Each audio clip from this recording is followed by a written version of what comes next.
Hey there! Did you know that more than 90% of people watching haven't subscribed yet? If you're enjoying the stories we share, just take a moment to hit that subscribe button. It's totally free and helps us keep creating the content you love. The summer heat in the small town of Brookville had arrived early that year, draping the neighborhood in a sticky golden haze. Life moved slower in the suburbs, especially on Maple Avenue, Saor, where wide lawns framed cozy two-story homes. On one such street lived the Harrington family, Rachel, her husband David, and their 7-year-old son Liam. Rachel Harrington had always lived by the rules. Her days followed a steady routine, waking up early to make breakfast, packing Liam's lunch, sending David off to work with a kiss on the cheek, and then cleaning, organizing, and managing their home. She loved her family deeply, but over the years, she had started to feel like she was watching her life instead of living it. David, a regional sales manager for a furniture company, worked long hours and was often on the road. He was a good man, reliable, supportive, but lately he had become distant. He didn't notice when Rachel wore a new dress or when she changed her hairstyle. Their conversations revolved around bills, schedules, and Liam's school progress. They were still a team, but no longer a couple. One Thursday morning in late May, Rachel stood by the kitchen window, wiping her hands on a dish towel as she watched Liam chase bubbles in the backyard. She sighed, glancing at the time. The new house worker was supposed to arrive any minute. She had hired help through a local agency for the summer, mostly to keep the house in order, while she took on a freelance graphic design project from a former college friend. It wasn't much, but it was something that made her feel like more than just a mom and wife. The doorbell rang at exactly 10 o'clock. Rachel opened the door to find a young man, probably in his mid-20s, standing there with a warm smile and a backpack slung over one shoulder. "Hi," he said. "I'm Miguel. From Brookville Services?" Rachel smiled back politely. "Yes, come on in. I'm Rachel." Miguel stepped inside, taking in the neatly arranged living room, the scent of fresh laundry still lingering in the air. He had short, dark hair, warm brown eyes, and a quiet, respectful demeanor. Rachel gave him a quick tour of the house, showing him where supplies were and explaining his tasks. "You'll mainly help with general cleaning, dishes, laundry, nothing too difficult," she said. "Got it. I'll do my best," he replied, his voice soft and kind. Rachel nodded and left him to his work, heading upstairs to her small, makeshift home office. The day passed uneventfully. Miguel worked quietly, efficiently. He played music softly on his phone as he vacuumed, and he always asked before touching anything that looked out of place. Over the following weeks, Rachel started to appreciate his presence more than she expected. Miguel had an ease about him, something calm and warm that filled the silent corners of her day. He wasn't chatty, but he was observant and thoughtful. He noticed when Liam was upset after a rough day at school and would offer to play soccer with him in the yard. He complimented Rachel on her cooking even when it was just leftover pasta. He greeted her every morning like it actually mattered. It wasn't anything inappropriate. It wasn't even flirting, but it was something Rachel hadn't felt in a long time. Seen. One afternoon, while Miguel cleaned the windows in the living room, Rachel was sitting on the couch, sorting through Liam's old school supplies. She glanced up at Miguel and said, "You don't talk much, do you?" Miguel laughed softly. "I try not to talk too much at work. Most people like their space." "I don't mind it," she said, smiling. He turned from the window and looked at her for a moment before responding. "You have a peaceful house." Rachel raised an eyebrow. "Peaceful." "It doesn't feel that way when Liam's having a tantrum because I cut his sandwich the wrong way." Miguel chuckled again. "Still, it feels warm. Some houses don't." Rachel didn't reply immediately. She looked down at the coloring book in her hands, tracing the worn edges of the pages. "Thank you," she said finally. Their interactions remained friendly, but over time, something unspoken settled between them. Rachel began to notice how her heart lifted slightly when she heard the front door open on the days Miguel arrived. She found herself making sure her hair was brushed, her clothes a bit neater. She wasn't trying to impress him, not really. She just liked feeling presentable again. David noticed none of it. He was often home late, answering work emails at the dinner table, distracted and tired. Rachel tried to talk to him about taking a weekend trip or planning something for just the two of them, but he always had a reason it couldn't happen. Budget, deadlines, travel. They were good parents, but their marriage felt like it was surviving on autopilot. One morning, Rachel found herself lingering in the kitchen while Miguel scrubbed the stove. "You always work this hard?" she asked lightly. Miguel smiled without turning. "It's better than the last job I had. At least here, people are kind." Rachel leaned against the counter. "Where did you work before?" "A warehouse. It paid okay, but it wasn't safe. I left after an accident with a forklift. Broke my wrist." Rachel winced. "That sounds awful." "It was, but I'm lucky some people don't get out." There was a quiet moment between them. "I'm glad you're here," Rachel said softly. "You've been really helpful." Miguel looked up and met her gaze. "Thanks. That means a lot." The moment was brief, but it stayed with Rachel long after Miguel left that day. She found herself thinking about the way he had looked at her, not with desire, but with a kind of respect and attention that had been missing from her life for too long. She tried to shake it off. She focused on Liam, on her freelance work, on being a good wife, but part of her couldn't help wondering what it meant, that feeling of being awake again, even just a little. As June passed, the days grew hotter, the air thicker. Miguel started coming in earlier to beat the afternoon heat, sometimes staying longer to help with small things. Rachel didn't ask him to, but she didn't stop him either. One evening, after David had left for a 3-day work trip, Rachel and Liam sat on the porch with glasses of lemonade. Miguel had just finished trimming the hedges in the front yard. Liam waved. "Bye, Miguel." Miguel smiled and waved back, his shirt damp with sweat, his face flushed from the sun. Rachel stood and walked to the steps as he packed up his tools. "Thank you again," she said. "Hi, for the extra help today." "No problem," he said, wiping his hands on a towel. "I don't mind." Rachel hesitated for a moment, then asked, "Do you want a glass of lemonade before you go?" "It's cold." Miguel seemed surprised, then nodded. "Sure, thank you." They sat on the porch for a few minutes, watching the evening sky turn golden. Liam ran around the yard chasing fireflies.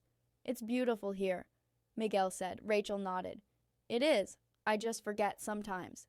Miguel looked at her, but said nothing. He didn't need to. That night, after Miguel had left and Liam was tucked into bed, Rachel stood in front of the bathroom mirror, brushing her hair slowly. Her reflection looked the same as it always had, but something inside her was shifting. It wasn't about Miguel.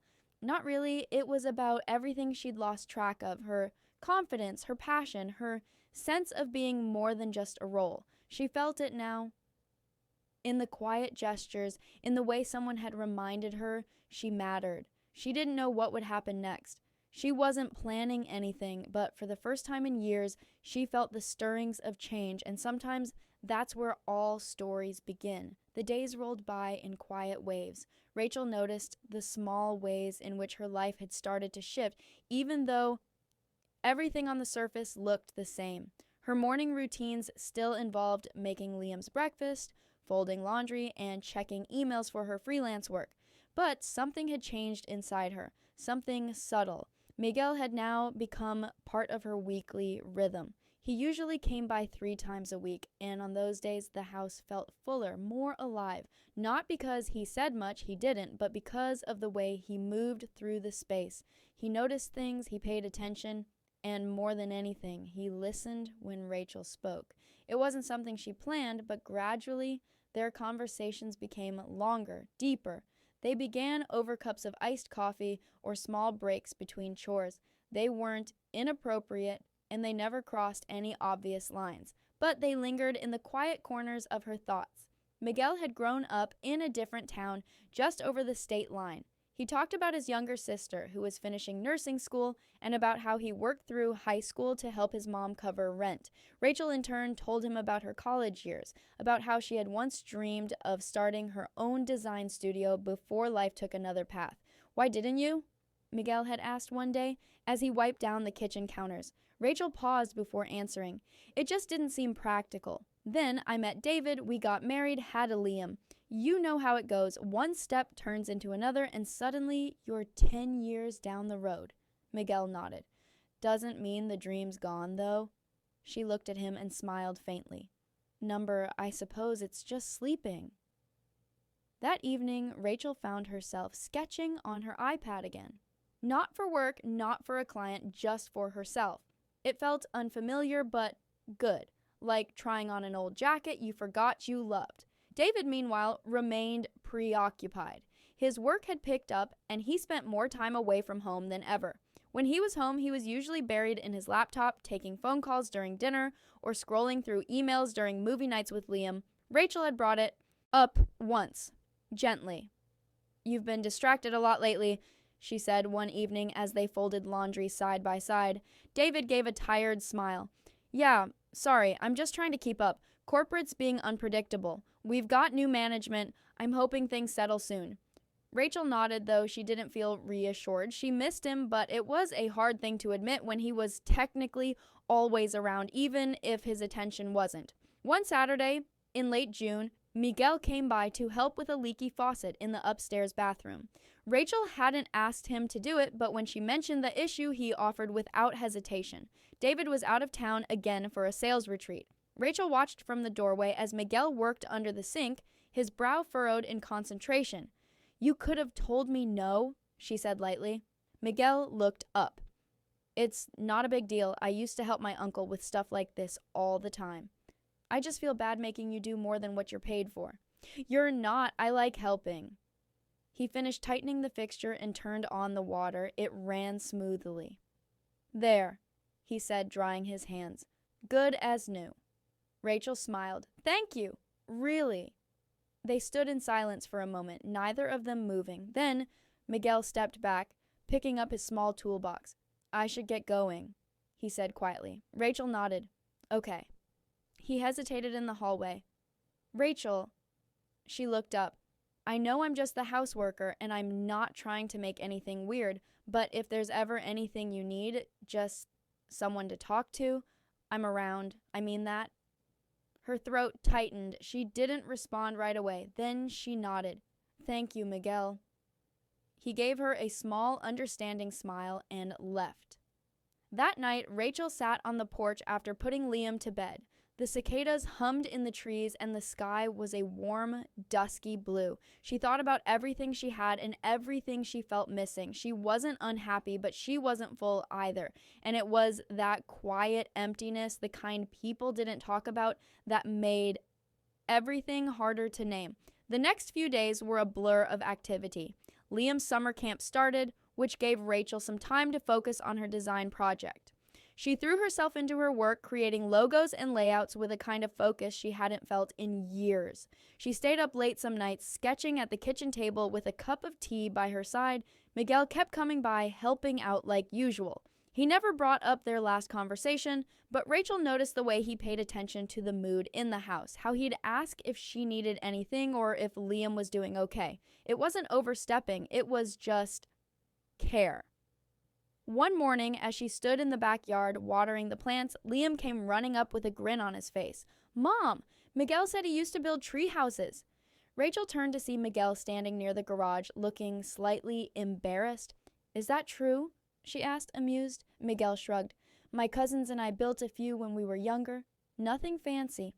Liam lit up. "Can we build one?" "Please, please." Rachel hesitated. "I don't know, sweetie." Miguel smiled gently. "We could try something small, just a platform with rails. Safe, nothing too high." Rachel met his gaze. "Would you really want to do that?" He nodded. "If it makes him happy." That weekend, Miguel brought over some extra wood and supplies he had from a friend. They worked together in the backyard, Miguel doing the heavy lifting, Rachel helping hold tools, Liam handing out nails and asking endless questions. There was laughter in the air, and Rachel realized she hadn't felt this light in a long time, not since before the routine had settled in so tightly, not since before her life had become a checklist. Later, as the sun dipped below the trees and the treehouse frame took shape, Rachel and Miguel sat on the patio drinking lemonade again. "Thank you," she said. "You've made him so happy." Miguel glanced at her. "And you?" Rachel didn't look away. "I'm remembering how to be." Miguel looked down at his glass. "Sometimes that's the hardest part." A silence stretched between them, not awkward, but charged with something unspoken. It was the kind of moment that could change things, but neither of them crossed the line. That night, after Miguel had gone and Liam had fallen asleep talking about how he was going to camp out in his new treehouse, Rachel lay in bed thinking about the slow unraveling of everything she thought she knew. She wasn't in love with Miguel. She knew that. But he had shown her something she had been missing, a kind of connection that made her feel like herself again. And while nothing had happened, the possibility of something had been floating quietly between them. David called from his hotel later that night. His voice was tired. "Sorry I didn't call sooner. Long day." "It's okay," Rachel said. "How's everything there?" "Fine." Liam's excited. "About the treehouse." David chuckled. "Hey, that kid. Tell him I'll help paint it when I get back." "Okay." There was a pause. Then David said, "I know I've been distracted lately. I just want you to know I appreciate everything you do." Rachel swallowed. "Thanks." They said goodnight. As she lay there in the quiet, she realized that something needed to change. Not with Miguel or David, but with herself. She couldn't keep drifting through life, waiting for someone else to notice her, to make her feel alive. She needed to choose what came next, and maybe, just maybe, that choice would shape everything that followed. July came with its usual restlessness. The days were longer, the air thicker, and Rachel found herself thinking more often about the direction her life was heading. She still took care of the home of Liam and of her small freelance work, but more than anything, she was tending to her own thoughts, those quiet questions that had lived under the surface for years. She hadn't spoken to anyone about the shifts she was feeling, not even Miguel, whose presence in her life had grown steady and grounding. They still saw each other regularly, still spoke in those warm, thoughtful ways. But the closeness they had briefly touched, the possibility of something more, had gently settled back into a respectful friendship. That unspoken understanding had become its own kind of safety. Rachel didn't know if it was courage or fear that had kept her from crossing any lines. Maybe it was both. But more than anything, she had begun to realize that the things she missed most weren't about romance. They were about identity, about the pieces of herself she had set aside for the sake of stability and routine. One warm Monday morning, she sat on the back porch with her laptop, reviewing sketches for a small bakery logo she'd been hired to complete. Liam was inside working on an art project with markers and glitter. Miguel had finished cleaning the patio earlier and was now packing up. "I think you made this place cleaner than when we moved in," Rachel said, looking up from her screen. Miguel laughed. "That's the goal." She smiled, closing the laptop. "How's your sister doing? Nursing school still eating her alive?" "Pretty much, but she's tough. She'll finish by December, then hopefully land something closer to home." Rachel nodded. "You talk about her a lot. You must be proud." "I am." Miguel adjusted the strap on his bag.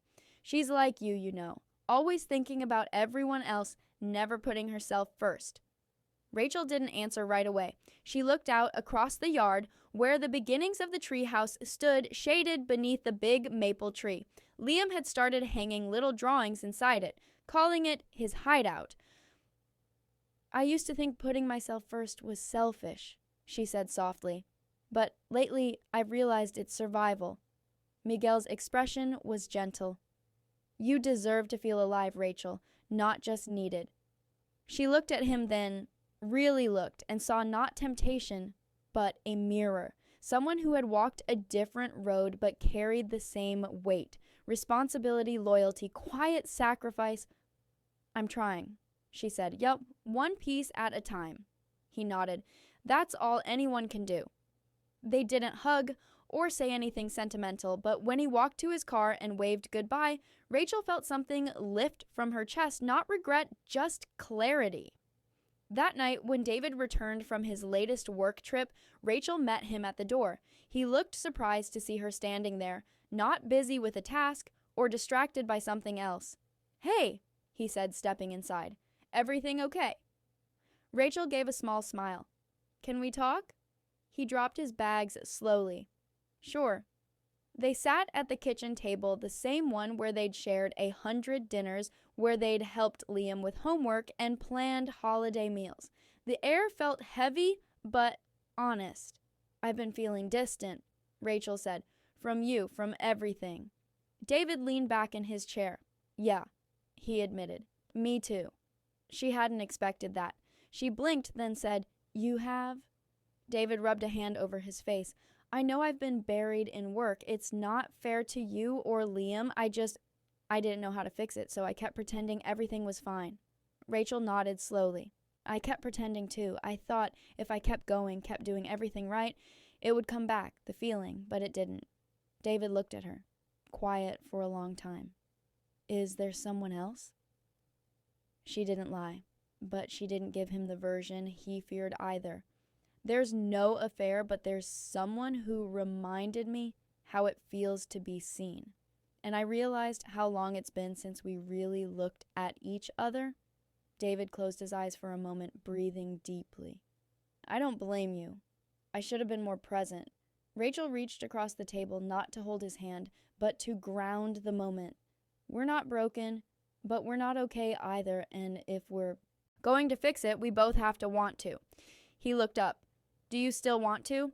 She thought about it, really thought about the good years, the laughter, the promises they'd made, about Liam and the home they'd built and the life they still shared.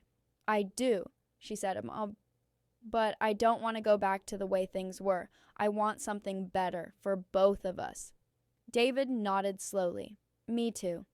Over the next few weeks, they began rebuilding, not with grand gestures, but with honesty. They scheduled a few counseling sessions. They took turns planning time together, even if it was just a walk around the block after Liam's bedtime. They put away their phones during meals. They asked real questions and gave real answers. It wasn't instant, it wasn't easy, but it was something. Rachel also made another decision, one that had been growing quietly in the back of her mind. She reached out to her college friend and said she wanted to pursue more freelance work. Eventually, she hoped to launch her own design business, even if it was small. "I think I just need something that's mine," she explained to David. He didn't argue, he supported her. For the first time in a long time, he really listened. As for Miguel, things changed naturally. Rachel told him that she and David were working on their marriage. He nodded, supportive and understanding. "I figured," he said simply. "I'm glad. You're doing the hard thing. That matters." They shared a long goodbye on his final day. Rachel thanked him for his help, his presence, his kindness. He told her she reminded him of what resilience looked like. Then he was gone.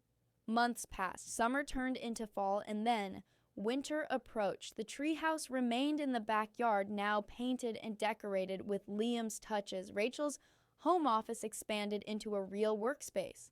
Her design business started to grow slowly but steadily. She and David still had days where it felt like work, but they were working together again, not apart. One night, while Rachel was brushing Liam's hair before bed, he looked up and asked, "Mom, are you happy?" She paused, kissed the top of his head, and smiled. "I'm getting there, sweetheart." And she was, not because everything was perfect or because she had chosen a dramatic new path, but because she had started choosing herself again, one quiet moment at a time. And sometimes that's the bravest story of all.